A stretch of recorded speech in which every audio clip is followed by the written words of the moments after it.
Va, pradžiai pradėjau nuo kažko va tokio. Tuo išsikraus. Visiškai niekas nejuda. Tiesiog stovi vietoj statiškas kubas ir viskas. Man tai buvo didelis pasiekimas.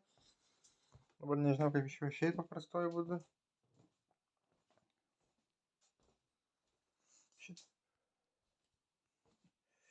Ir tada atėjom į, tai parodysiu.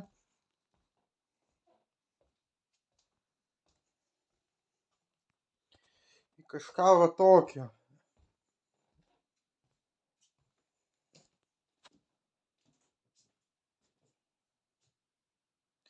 Tie geltoni rombai, tai perskenuoja aplinką ir galima padėti daiktus ant jų.